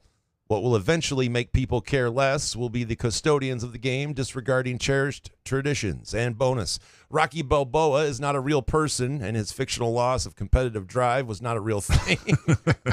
Thank you, Rich. I love it. Why are you so mad at Rocky Balboa after the fact? After 50 years. I still remember my dad telling me when I used to be watching whatever show it was, I get annoyed. Graham, they're not real people. Yeah, but fucking Rocky is though, right? Yeah, but come on. They have a statue, Dad. It's I think you're right though. I think football, the loss of regionalization and some of the traditions and norms that we've come to love are one of the things to watch. I think there are a lot of things that put the sport in a little bit of peril. The new playoff, however, is not one of them. I think it's a good counter right now and helps. It will generate in the short term more interest. Joe Naughty, the Big Ten will have a serious statistically significant issue with home teams winning football games when opponents' time change is 3 hours, going in either direction. Oh, that's it. Okay. Yeah, I mean, we'll see what the evidence is. And, obviously USC came this way. We'll see. It's going to happen more and more and more, and they're going to be early afternoon games, and teams will go the other way, but that they've got to go there a lot less, so it's less to complain about. I will be curious to see the evidence at the end of a couple football seasons, and there are more games in basketball, so I do think we will start to see, maybe a little more in basketball, and then teams will get better at it. And look at Michigan State's basketball schedule already this year. They travel out there to play USC and UCLA on a Saturday and then a Tuesday. They'll just stay out there for 5 hours. They'll adjust, so it's the first game that you maybe wonder about. Are they taking a bus to these games? There's no planes or anything. I feel like Well, but technology, time changes mess with you a little bit. There's no question. Oh, okay. Ray Montoya, number one, MSU fans like me wary of Aidan Chiles because deep in our hearts we fear a Lewerke or Peyton Thorne situation where initial talent doesn't develop enough. 2, MSU is as well coached as any team in the Big Ten right now. They're adaptable, poised, and using players well. Yeah, I don't think they're underutilizing themselves at all. And it felt like that last year. And I think there was some talent in this that Mel Tucker had started to bring in. Some of these guys are playing really well, and they're key guys on that defense for sure. To your first point, Ray, yeah, I mean, the talent, the ceiling is just higher than Lewerke or Peyton Thorne. And we can already see that. Now, I was really high on Lewerke I thought he had, there's still part of me that wonders if he doesn't get hurt, where that was headed. But I get it. I get that people are anxious, and it's been a long time since they've been competitive. And in a week, and I'll tell you this matters to Michigan State fans, and it matters to the mood, and you can see it everywhere. In a week that Michigan wins, earlier in the day, and the Michigan State plays and loses, right now it messes with people's heads. People were when Michigan was really struggling and Michigan State was winning close, that felt a lot better, right? And I'm telling you that plays into the dynamic of how people feel too. Ryan Rockwell, number one, wasn't able to watch the MSU game, thanks ACC Network. But the way the offense can still almost clutch up a game like that gives them a shot in any game. And two, except against Ohio State, with all the injuries for State and turning mistakes into points, Ohio State will win by 3 TDs. And bonus, saw Fred Human at a local bar, and all I could think of was the drop of Graham feeling him. I hardly kept a straight face. I mean, I felt all of Fred Human. Was he approachable? Was he playing Keno? Did he even look at your way whatsoever? Oh, wait, that's me. Okay, never mind. Sorry. That was the experience I had. I do think if my early prediction for Ohio State, Michigan State is something like 42-17. They'll look more like they belong on the field, but they're just not yet in the same class. Suburban Spartan Dad, lost in all the quarterback discussion is how much credit this MSU staff deserves. They took a team down 6 starters from opening day on the road in a nor'easter against a pretty decent opponent and had them in a position to win. After that shit show of the past 2 years, it's a welcome relief.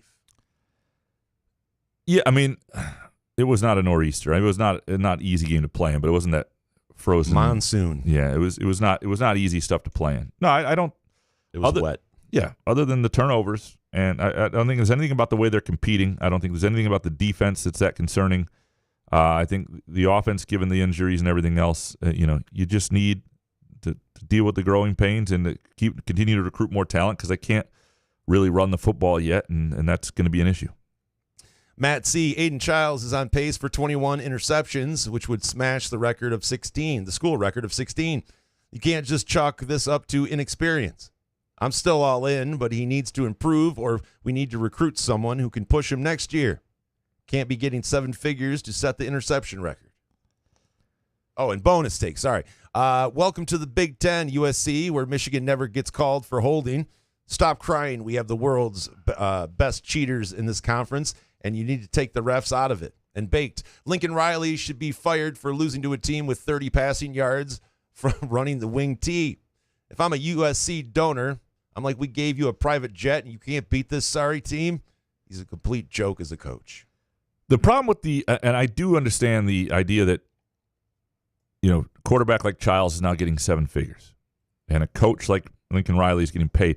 But just because somebody's getting paid doesn't mean that they're automatically awesome, and that if you fire them, there's immediately or you change quarterbacks, there's immediately another answer that's better. This is just the market. And it is going to change the way we feel about quarterbacks and expectations for them, and they need to understand this is part of the benefit of getting paid. But he's still you're still a kid, and that part doesn't change all that much. But yeah, it's going to if he winds up with 21 interceptions this year, then there will be real concern heading into next year. I'm with you, and so we'll see, Matt, whether this continues. Tim Horton, people can root for 2 and still hold him accountable for his poor decisions and bad throws. This soft ass, it's okay. He has a high ceiling. He's 18. He has so much talent. Shit can take a break when he's overthrowing sure touchdowns and tossing mind-numbing interceptions. This is the Big Ten. And this show has room for all sorts of opinions. And I'm not saying you can't hold somebody accountable, and you can't be frustrated that, because the reality is he is not at a place in his career right now where you can win big with him because he makes too many mistakes. But I don't. But what you can't say is Tommy Schuster is going to make this team better. Correct. Than Aidan Chiles. I mean, you can say it and we'll read it. It's just not true. Jay Riemenschneider, Graham, not every student is meant for college, so Kalamazoo and Lansing Promise wouldn't benefit every school-age kid. Well, no, the reason the Lansing Promise, the Kalamazoo Promise has had so-so results in terms of really elevating the number of kids going to school and all that stuff. But I'll tell you what Kalamazoo didn't have because of the full-fledged Promise that Lansing didn't, is they didn't have the decline in student population at the same time that School of Choice was happening. Their district's a lot bigger than Lansing, even though it's a smaller town than Lansing. And it changes home values in the town. It changes, it's an economic driver as much as anything. It would change the type of parent you have in the district. That's the stuff that really matters, and it affects the district in a lot of. It doesn't change it for every kid. And you're right, college is not for every kid. People shouldn't have to go to college. There's lots of course not. But that having that as an option changes the types of people you're having in your district, and that's the more parents who care and more schools makes a difference. Peasy next. Even if guys like Parker Meadows, Sweeney, and Perez don't pan out in the long run, they'll always be loved for what they've brought to the Tigers the past few weeks. I have a feeling they'll be quite all right anyways. And bonus, Chiles will be fine. Should still try for a portal quarterback this offseason. Well, they might have to. They'll lose Schuster, who's in his extra year right now, and they'll have 2 redshirt freshmen next year, and you're going to want to probably have another veteran who's going to play the role of Tommy Schuster for at least another year, I would guess. And they'll have to judge that based on the 2 young quarterbacks and figure out where exactly they are. I mean, if Parker Meadows doesn't pan out, I'm really, really disappointed. Yeah, I'll say that. You know? Yeah, like Parker Meadows right now, the way he plays center field, the way he hit, like Parker Meadows looks like a star. I mean, he does, doesn't he? Don't you think? He looks like a future star here. 6'5". It's unbelievable. That's robbing home runs. And Sweeney, bat him anywhere. Sweeney, you're right. I don't know what Sweeney's long-term deal is. He may be a platoon player. What? You think Sweeney's Sweeney hasn't shown you? I mean, like the catch that he made the other night running into Riley Green. I think he's a fine. But do you think he's the shortstop of the future for the Tigers? Yes. Okay. When you make plays like that and hitting the way you are in situations like this early, I don't know. I mean, yeah, anything can happen with these injuries and all sorts of shit, but I feel confident. It's better seeing a shortstop with a pulse. I think. Oh yeah, no, he's better than Baez. He might be the starter next year, but I'm just saying playing softball is more fun to watch than Baez. You know, it's fair enough. I'm not saying a lot. We're an entertaining freaking softball team, by the way. Yeah, I don't know that. I think most. If you had that diverse LSJ staff. Yeah, I think if you asked most Tigers fans, would they rather watch Javi Baez hit baseballs for an evening or watch our softball team? They would rather have a beer at Geyer Park and watch us play softball. I don't think that's a question, which you're welcome to do next summer. Yeah, Mr. Ben Jen, the best thing we learned Saturday night that's applicable going forward is that Jonathan Kim is an absolute studly kicker, man. And baked. Graham said on the live show that his wife tunes in now. I don't want to cut Graham here. The solution is to sprinkle in the word moist at least 10 times in the first 10 minutes of each show. Get this fixed. It's true. If we just use the word moist, my wife will not listen. She absolutely. Elizabeth is going to be the owner of a Couch in the Rube T-shirt soon. She's excited. She likes the show. She likes the idea of the show. Oh, she just doesn't love. It's your bit that you just make sure that she doesn't like it, or. Well, yeah. She has no interest in a lot of what we're doing. And one of these Sounds times, like my family. One of these times at a live show at Midtown Brewing Company, we will do that. And by the way, if you go to Midtown Brewing Company, we will do. I don't know what I was saying. I was getting out of the live read and I skipped over. We'll fix that in post. One of these days at Midtown Brewing Company, I will bring Elizabeth. That's what I was going to say. Wow. And at some point, one of these days, Therese and Elizabeth will just do a show together, and that'll be great. But you don't need to wait. And Latz will produce it. You don't need to wait for that to go to Midtown Brewing Company. Awesome place for date night, for a beer with a friend, to watch games. If you were there for any of our live shows, you've seen the big screen set up there as well. And they've got great specials. On Mondays, $2 off, specialty cocktails, 3 to 7 p.m. Tuesdays, you've got trivia starting at 7 p.m., $2 off tacos at Playing Trivia. I hope those are soft shell. Well, after that, Wednesday, $5 fried banana peppers and fried pickles. Thursday, free themed trivia on select days. Lots of stuff going. And on Fridays and Saturdays, house liquor is cocktails starting at $4 all day from and happy hour always 3 to 7 p.m. with $3 drafts. That's at Midtown Brewing Company in downtown Lansing. Ethan Douglas, number 1, too many people are moving the goalposts on expectations for year 1 under Coach Smith. 2, this staff has done more coaching than the previous staff's entire tenure. And 3, anyone who thinks any backup quarterback wins the MSU that game instead of Chiles is unserious. And bonus, Jordan Hall will be an All-American next year. That was a hell of a stop there at the goal line by Hall. Obviously a really, really good player. The word unserious, the phrase unserious is an insult, I think has really picked up steam after Logan Roy used it, and I know who that is. Tell the audience who that is. Oh, he's in the show Succession on HBO. Sorry. Oh. Did you not know that? No. Oh, okay. Sorry. Anyway, it's a good insult. It's a good insult. Oh, all right. Sunshine Spartan, number 1, if Aidan Chiles doesn't transfer, it'll be the best MSU quarterback ever. And 2, letting your 16-year-old drive an old...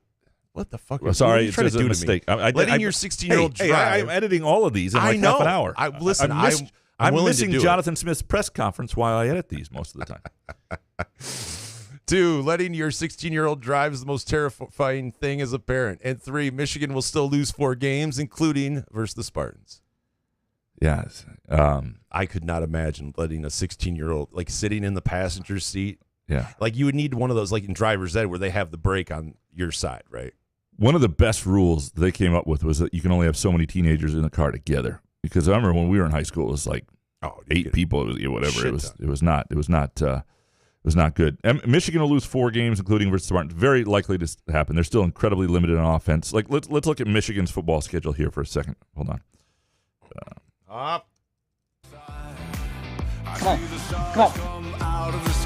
All right. So Minnesota's not good, and they're home against Minnesota this week, so they should win that. But the game at Washington will be interesting. Then they are at Illinois, who looks tough. Then they host Michigan State, and then they host Oregon, and then they play at Indiana. So after this week, there are 5 games in a row that Michigan, I don't think they'll lose all 5, but I'm saying they're all losable games. And so, yeah, I think you're probably right.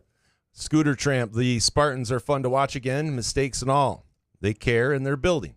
Bonus, 496 is now a training ground for barrel placement with the random daily lane and exit closures and no actual work happening anymore. Yeah, we probably need to. I don't know what the hell's going on there. It's amazing how few people are actually working and how many Get down there, Mayor Couch. What's happening? I don't know. We'll look into this. It's a good question. Dang it, Bobby. Next, number 1, MSU is in for losses to Ohio State, Oregon, and Michigan. The rest are coin flips. 6-win season. Not bad for year 1. 2, the good news is we don't have to worry about other teams poaching Chiles in the offseason. And 3, a fast food bathroom is preferable over a gas station in a bind. All right, so you really got to pee. Just pee. Yeah. That could go anywhere. If it's the other way, yeah, I mean, it really depends. You learn which gas stations are usually clean. You do learn that, which chains, how like often Shells are you usually shitting? pretty good. Not Maybe often. you need to worry about your diet. I mean, if you are constantly shitting in a gas station, you either need to go to a doctor or figure out your diet, you're a trucker. What's the 3? I also have another complaint. I didn't want to make this a hot take, but after the flight to Portland on actually it was I can't remember, it was the first or second leg. We went Lansing to D.C. to Portland on the way out there last week. You shit on a plane, didn't you? No, but the fart smell, the person in front of Elizabeth was bad. She had to move over. And when you're going to fly, that's not a day for fiber. Do not eat fiber on days you're going to fly. And also, they should not have high fiber meals in restaurants in airports. You got to take into account the other people who are on the flight with you and take care of your business. You should not be farting on planes. This is not. Yeah, but do the flight attendants have that? What's the spray? The Poo Be Gone spray. So you're going to ask them, you're going to put your flight attendant thing on, say, this person smells. Can I get some of that? Yes. Yes? Okay. Hell yes. Okay. Yeah. I got to say, if you fly often enough, you should probably have it on you. So if someone's blowing heat, I'm going to spray the shit out of you. It's not good. Well, fiber. Do not have fiber in your diet. I know, when but you're flying. If you have to fart, where is it supposed to go? Do you go into the bathroom? Yes. Right? Or sit on it.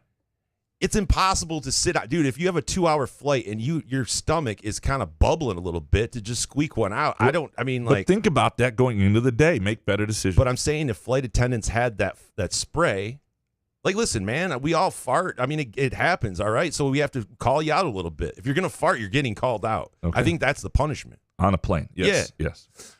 Mark Osterman, you guys missed a chance to say muskox makes your cock bigger with that porn star talk a week ago. We should say that about all of our sponsors. Yeah, that's right. I was not ready for that. I didn't know how to work that in. I'm sorry. You sure worked it in? I mean, it does. Good there. It makes you feel like you're more endowed. I'll say that, right? You can hang it on your cock. Hot take. Something. I know that's not where it's going to fix it. Oh, all right. Yeah, something is off with Foster and Chiles. He isn't that far off with anyone else and has been that way since game one. They need to figure it out. Bonus. Oh, I'm crying. Nathan Carter needs to sit most of the game. Feels like he has a negative carry half the time, and he can't get by people in the backfield like Lynch Adams can, and it's a problem. That drop was terrible, too. Yeah, I don't know what's up there. And Lynch Adams, the better runner. There's no question. And sometimes you can be a more, they seem to like Nate Carter on a lot of passing downs, and maybe that's a pass protection deal as well. You're right with Foster and Chiles. And maybe it's because Foster's not as fast as Marsh or whatever it might be, but Chiles just has to, they've got to get that down. Those two, and I know Foster was banged up in the fall a little bit, or in the fall camp, sorry. But that is, it took a while for those two to find it. Beppe Plum, 3 slow takes. Number 1, MSU is better than we expected, and we're by far the better team minus a few stupid plays. And 2, pass interference does not exist anymore for any team. 3, I thought BC was cool, but they talk crap to Mama Hall and Mama Tron, so they all deserve AIDS and herpes. All right, and bonus, what is the best non-MSU Big Ten city? Columbus is amazing. Seattle is fantastic. Evanston is quaint. If you say Piscataway, you will choke on frog herpes. Jesus. What is with all the herpes here? Frog? Who's fucking frogs here? I'm sure it is West Lafayette, though, isn't it? Best non-MSU Big Ten city. I mean, Columbus I love, but it's not near campus. It's great. Is it West Lafayette? It is not West Lafayette. I would say it's Bloomington, Indiana, to me, or Madison, Wisconsin. One of those two.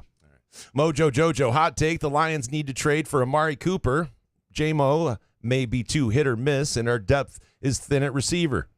Maybe better targets will help Goff earn that paycheck. In Bake Take, Cal becoming an elite Twitter fan base out of nowhere is the best off-field development in a boring season so far. I didn't realize Cal had become elite as a Twitter. Cal? Yeah. California as the University of California. Interesting. Right. Coach Cal Calipari? Do the Lions need more at receiver? I mean, I just think that, honestly, Laporta, I just don't know what his health is going to be. I think a healthy Laporta, and you're fine. Khalif Raymond is your third wide receiver. It wouldn't hurt, I guess. It wouldn't hurt. Could go either way. It could go either way. I don't know. You're trading for Amari Cooper. I mean, what did they trade? What did Cleveland give up for him? It's not really possible. You're not going to give up like a first rounder for a guy, but some guy might work out. Thomas Zambiasi, MSU will show gradual improvement despite the injury luck throughout the season to the point that we'll barely remember the BC game. And bonus, college town coffee shops need a minimum of 40 seats. Finding a spot to work on the weekend is a nightmare. Yeah, Michigan State used to have this issue sometimes with. That's a slight humble brag that you were working on the weekend, right? I don't. A little bit. I don't think that was the attempt. Oh, but and they also have to have good Wi-Fi. Sometimes there are places that. Well, you got 50 MFers in there all trying to download Pornhub. I mean, Jesus, it's not really what they do. You want great Wi-Fi too? Yeah, no, it's Jesus, it's not it. But you're right. You need to have a place to sit. Yeah, totally. Coach Z, number 1, David Montgomery is fantastic. 2, Aiden Hutchinson, timely sack, looking great. 3, Goff was fine, some weird play call choices, and bonus. Kyler Murray has now been short-shamed on national TV. Thanks, Fox. Did they short-shamed Kyler Murray during the game? Like what? That means you just keep calling him out that he's short. Look how short he is. I don't know. Is that what you do? That's offensive? Yeah, I know. Well, he's a short guy. Weird play call. Did you think there were weird play call choices? Like I said, there was some, I think, choices by Goff on third down just to where to put the ball, especially in short yardage like situations. I just want to run the fucking ball, but yeah, no, nothing crazy, man. C-Dubs 91. I would love to see anyone who talks shit online throw a football in that weather more than 10 yards accurately. Not everyone got to stay dry like Graham. And bonus, Boston as a tourist destination, fantastic. Boston College as a football destination, atrocious. I don't know. I thought the stadium was pretty cool. I don't know. I didn't feel the. But Craig Robinson did say getting there as a fan is, well, I think he was saying for a fan, if you were going to go to many different BC games throughout a season, it's just not fun to get to. It is a little out of the way, and there's a lot of like GPS is your friend. There's no question about that. It is not. And by the way, there's a security guard that gave Graham wrong directions, so he had and I did not stay dry shoes because filled of that. with water. It was not. It was not good. All is well, kind of. Yeah, it was not. It was not. Because I know you were muttering and it's unbelievable. It was not. Somebody doesn't know how to do their job. It was not great. Looked right through him. Jake Hawkins, number one, great column on the present and future of Aidan Chiles. I get that he has great potential and is just scratching the surface, but he has lots to learn, like going for a TD too soon with 2 timeouts. He reminds me of a Tom Cruise's character, Cole Trickle, at the start of Days of Thunder. Sorry, I screwed that up, Hawk. 2, meant to say this in last week's Hot Takes after the live show, and some dude had a hand in it. On Couch of the Rube's newest logo, you both look like King of the Hill characters. Jason looks like Hank Hill, and at first I said Graham looks like Boomhauer, but now I say Bobby. Yeah. I have the ass of Hank Hill, that is for sure. 3, despite the MSU loss and a Red Sox loss for my first Fenway Park trip, I had a great weekend in Boston. Lots of rich culture, fun, and history. Really like Sweet Caroline at Fenway Park, and Michigan fans, beware, because BC students and fans do a good performance of Mr. Brightside. Yeah, I was listening to the College Football Inquirer podcast that Wetzel runs with Pat Forty and Ross Dellinger. Wetzel went on this tangent that Boston College can't do Mr. Brightside because Michigan fans do it. Like, it's a popular, like, they might not even know in Boston that Michigan does it. Like, who knows who had it first? I didn't know they did it in BC. Yeah, I mean, what the hell is that? If you're a BC student and a fan of football of their team, like, do you know what Michigan does? Probably not. Yeah, I can't even. I gotta say, like, I'm in Michigan. Sometimes I don't know what Michigan. If you don't pay attention to it. Now, Jake, I will say this: the Red Sox loss was helpful to the Tigers because that meant. That's not true, right? Because the Twins. No, we needed Red Sox to win. Yeah, sorry. Right, I'll fuck that up. By the way, shout out to Jake. Jake knows how to do a trip. I saw his Instagram post. Yeah, it was like 18. Like, he knows when he goes on a trip, he does. Like, I am the opposite of that. I prefer to stay in a hotel room and stare at a TV until the game. He would not. He's out there. He would not screw up the opportunity with a muskox flannel. Like, if you're on the back of a boat, you should have a muskox flannel on and take some photos, for fuck's sake. Yeah, makes your mule bigger. Lastly, fix that. Hans Jurgen. That's a good thing. Number one, I haven't watched a Tigers game all year. Can I still jump on the bandwagon? I had been holding a grudge since Verlander left. 2, MSU will only be favored, Purdue, in one of its remaining 8 games. This shit ain't fair. 3, if you commit 3 or more turnovers, you can lose to anyone. And bonus, the Tigers' sudden rise to the wild card spot is as inexplicable as Graham's continued employment. Well, that's fair. I think it's. I think that's fair. Yes, you can jump on the Tigers bandwagon. All are welcome. I understand a lot have been, away for a long time, right? This is a bandwagon. Let go, man. It's good. We all deserve this. We all deserve this. Appreciate all of you for producing our show, as always. We appreciate Pure Options for making this possible and for getting you through listening to this. If you're listening, I hope you've got several MGs in you. Again, pureoptions.com for location information. Join their Pure Perks loyalty program. And, I'm telling you just if you haven't been there, go. You'll like the vibes. We appreciate our friends at Muskox Flannels. GoMuskox.com is the site. GoMuskox.com/new for terrific fall arrivals and $15 off your flannel purchase with the promo code FIXITINPOST. We appreciate our friends at Midtown Brewing Company. We'll be back Wednesday. We'll talk about how Michigan State's going to beat Ohio State. Good show, man. Yeah, man. Couch in the Roof.